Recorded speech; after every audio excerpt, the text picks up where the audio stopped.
Hey everyone, we've got a pretty amazing sight to talk about. Comet Tsuchinshan-ATLAS is back. Yeah, lighten up the night sky. It's really something. It got me thinking though. It's not just a comet, it's like a.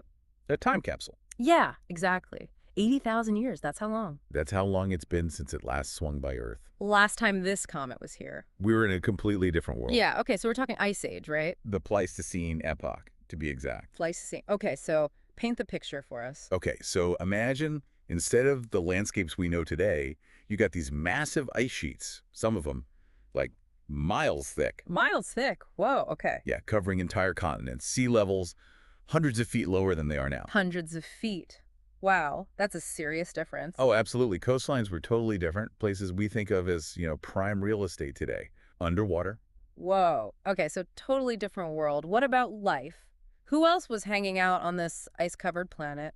Well, for starters, you've got our own ancestors, early Homo sapiens, figuring out how to survive in this challenging environment. So, like, hardcore survival mode, right? Absolutely. And they weren't alone. You also had Neanderthals roaming around. Neanderthals, wow. Okay, so we're talking like full-on Ice Age movie here. Pretty much. They were incredibly resourceful, though. Crafting tools, building shelters, adapting to survive against some pretty incredible odds. Now that's resilience. And I can't forget about the animals. This was the time of the woolly mammoths, right? Oh, absolutely. The Pleistocene was the age of megafauna. These creatures dwarfed their modern counterparts. And yeah, woolly mammoths, those were some of the biggest, huge, shaggy. Imagine encountering one of those. Forget bears. That's what I'd be scared of. Makes today's elephants look tiny, doesn't it? No kidding. And mammoths, those weren't even the only ones. Okay, so what else was there? We're talking saber-toothed cats. These weren't your friendly neighborhood house cats. I mean, can you imagine those teeth? Yeah, those saber teeth. They're kind of iconic, but they weren't just for show, right? Not at all. They were perfectly designed to take down large prey, much bigger than themselves. So the Ice Age was a pretty dangerous place to be. You could say that again. And then we've got the giant ground sloth. Giant ground sloth. Okay, I'm not sure I've heard of that one. Picture a sloth, right? But the size of an elephant with these huge claws. Okay, now that's an image. I'll stick to modern day sloths, I think. Probably a good choice. Yeah, I think so. I mean, there were so many fascinating creatures back then. It really makes you think about how much our planet can change. Yeah, for sure. It makes you wonder what happened to all those amazing animals. The megafauna, I mean, they were clearly doing well in the Ice Age. Where'd they all go? Well, that's the big question, isn't it? It wasn't just one thing. There probably wasn't a single cause for the megafauna extinction. It was more like a... A perfect storm. Exactly.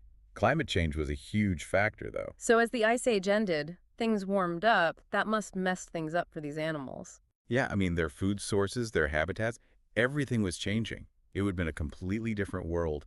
And then you've got to consider the impact of humans. Right. Humans were starting to spread out across the globe. Exactly. And as we did, well, our hunting practices probably didn't help these animals, especially those that were already struggling. It's kind of a sobering thought, isn't it? The impact we have makes you wonder, if we could go back, what could we learn from that time? Oh, man.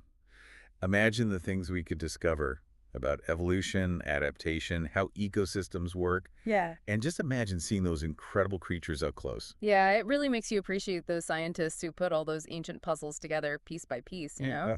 But okay, let's come back to the present. We've got this comet to check out. Where should we be looking to see it? So best time is about 15-30 minutes after sunset. Look towards the west. You should see it climbing higher in the sky each night over the next few days. Okay, so we've got some time to catch it. What about the moon, though? Won't that make it harder to see? That's a good point.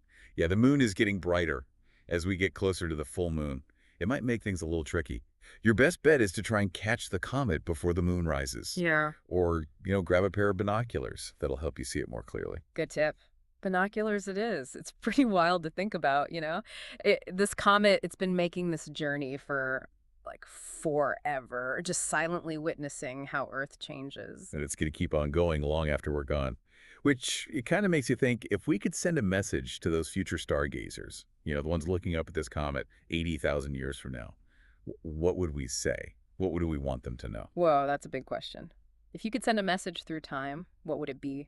What do we want to be remembered for? It's kind of mind-blowing, right? To think someday, way, way in the future, there could be people looking up at that same comet, wondering about everything, just like us. It really makes you realize some things, they just keep going. The universe, it connects us all, even across thousands of years. Yeah. Makes you think about how they'll see us, you know? The people who lived back in our time, will they, like, remember the good things we did? Or just see the mistakes? That's the question, isn't it? All we can do is hope they see, we tried, that we cared about the planet, even if we didn't always get it right, Like you were saying before, it's a mixed bag, our legacy, right? for sure. But hey, we've accomplished some amazing things too. Yeah. Think about all the discoveries, the art, the connections between different cultures. Yeah, it's a lot to take in, that's for sure. But it's pretty amazing, this little comet. It's made us take a journey through time, through space, and even inside ourselves. It reminds us there's so much out there still to discover, so Yeah. much to learn, and it makes you feel pretty small, but in a good way.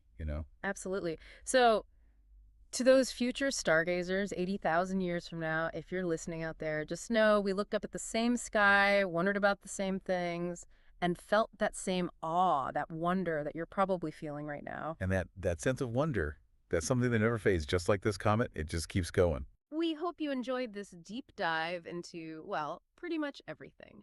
Next time you're looking up at the stars, just take a second to appreciate how vast it all is. And remember, we're all on this journey together. Who knows what other secrets are waiting to be discovered out there?